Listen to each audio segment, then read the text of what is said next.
అందరికీ నమస్తే. నెల్లూరు జిల్లాలో ఎట్టకేలకు గూడూరుని మరలా తీసుకొచ్చి కలపడం జరిగింది. సో నిన్నటి రోజున సీఎం చంద్రబాబు నాయుడు గారు దీన్ని అధికారికంగా కూడా కేబినెట్ ద్వారా ఈ సమస్యని పరిష్కరించినట్టు కూడా తెలుస్తూ ఉంది. అయితే మనకు తెలుసు 2022 సందర్భాల్లో వైఎస్ఆర్సీపీ గవర్నమెంట్లో రాష్ట్రంలో ప్రతి ఎంపీ సీటు ఒక జిల్లాగా ప్రకటించడం జరిగింది. సో అందులో భాగంగా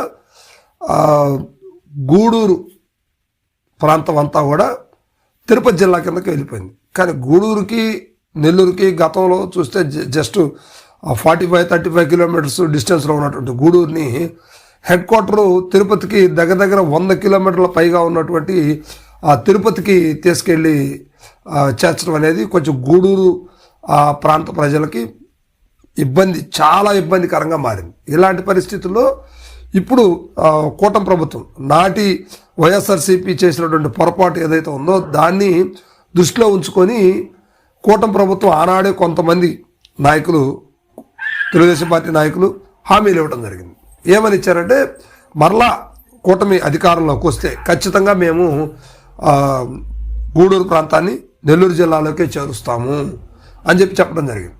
సో ఇది ఒక ప్రక్రియ. దీన్ని బట్టి ఇప్పుడు గూడూరు నివాసులందరూ కూడా ఇబ్బంది పడుతున్న పరిస్థితిని బట్టి మళ్ళీ నెల్లూరు జిల్లాలో కలపడం జరిగింది. సో ఇంతేకాదు ప్రకాశం జిల్లాలో కూడా 2 ప్రాంతాలు, అంటే మా ప్రకాశం జిల్లా ఉమ్మడి ప్రకాశంలో మార్కాపురం కూడా ఒక జిల్లాగా అవతరించింది కదా. సో ఇప్పుడు మార్కాపురం జిల్లాకు సంబంధించి 2 మండలాలు కీలకంగా మారి, అవి 2 మండలాలు కూడా దర్శి నియోజకవర్గంలో ఉన్నటువంటి 2 మండలాలు దొనకొండ, కుర్చేడు అనే ప్రాంతాలు రెవెన్యూ విభాగం పరంగా కావచ్చు, ఆ నియోజకవర్గం పరంగా కావచ్చు దర్శిలో ఉంటాయి. అదేవిధంగా కందుకూరు రెవెన్యూ, ఒంగోలు రెవెన్యూకి సంబంధించినటువంటి ప్రాంతాలు అనమాట.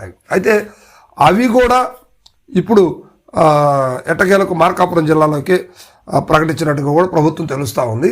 అయితే ఇక్కడ ఉన్నటువంటి ప్రజలు వాళ్ళ జీవన విధానం కావచ్చు, వాళ్ళు వెళ్ళేటువంటి అదే ఆ రెవెన్యూకి సంబంధించినటువంటి ఆ డాక్యుమెంట్స్ పరంగా కావచ్చు, ఇవన్నీ కూడా కొంచెం రిస్క్ బేర్ చేయాల్సిన పరిస్థితులు ఉన్నాయి. సో అందువల్ల దాన్ని దృష్టిలో పెట్టుకుని ప్రభుత్వం ప్రకాశం జిల్లాలోకి ఇచ్చినప్పటికి కూడా మరలా వెంటనే దాన్ని పరిష్కరించి ఆ సమస్య గురించి రీసెర్చ్ చేసి కొంత కమిటీని వేసి మాట్లాడటం జరిగింది.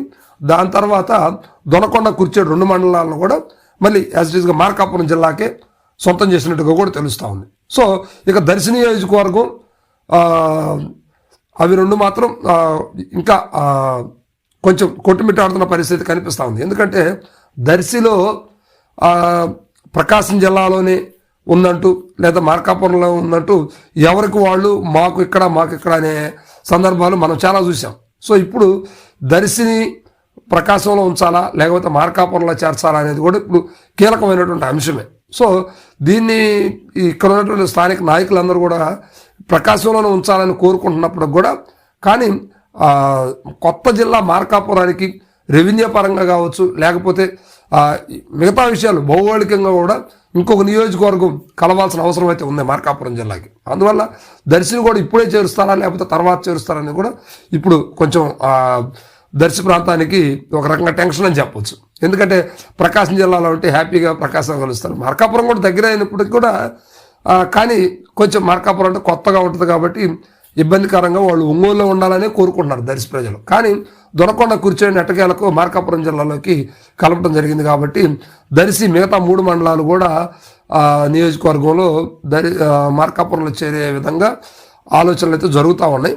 ఇవి ఎంతవరకు జరుగుతాయని మాత్రం కొంచెం వెయిట్ చేయాల్సిన పరిస్థితి. సో మొత్తం మీద మాత్రం గూడూరుని మరలా నెల్లూరు జిల్లాలోకి, అదేవిధంగా కందుకూరుని ప్రకాశం జిల్లాలోకి, కందుకూరు అద్దంకిని, అదేవిధంగా దొనకొండ, కుర్చేడు కూడా మార్కాపురం జిల్లాలకు ఎట్టకేల కలపడం జరిగింది. ఇంతవరకు ప్రజలకు ప్రయాణాలకు కావచ్చు, రెవెన్యూ పరమైనటువంటి అంశాలకు కావచ్చు, ఏదైనా వ్యాపార సంబంధమైనటువంటి అంశాలకు కావచ్చు ఎక్కడిదక్కడ సెట్ అయిందని చెప్పుకోవచ్చు. కూటమి చేసినటువంటి ఒక మంచి పనుల్లో ఇది కూడా ఒకటి ఉందని చెప్పుకోవచ్చు అనమాట.